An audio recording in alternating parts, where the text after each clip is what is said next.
More conversations surrounding the conditions of Jamaica's courts and processes are making the headlines again.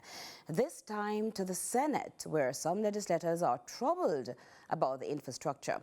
Now, Courtney Lewis observed the proceedings and she has joined me on set here to tell us more. Courtney?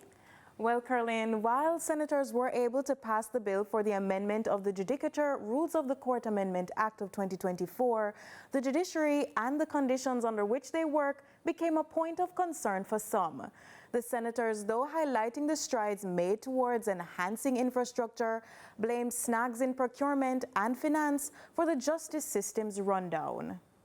Concerns surrounding the infrastructure of Jamaica's courts came to the fore in the Upper House Friday, following recently expressed concern over the state of the nation's courts. Senator Lambert Brown maintains it hinders swift justice. The Minister of Justice, you had the Chief Justice speaking to the state of our courts. There have been threats from the staff in the courts.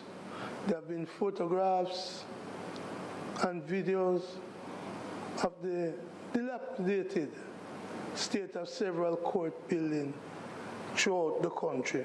He highlighted record-keeping issues and poor sanitary conveniences. In response, Government Senator Abka Fitz-Henley defended the government's work on infrastructure development. Henley blamed the FinSAC-era government's economic failings for slow progress. The FinSAC archives were published this week, and I welcome that. I believe that's a step in the right direction because it will serve as a reminder to current generations and future generations of the poor policies pursued by our former PNP administration that set this country back decades. And therefore, the current administration has to be judicious in terms of use of resources to upgrade certain sectors. Senator Johnson Smith highlighted the government's improvements to the courts, including the expansion of the Court of Appeal, the establishment of new courts, justice centers, and technology in the courts. But the procurement process has stalled further works. It is clear at every level of government that the system has overcorrected itself.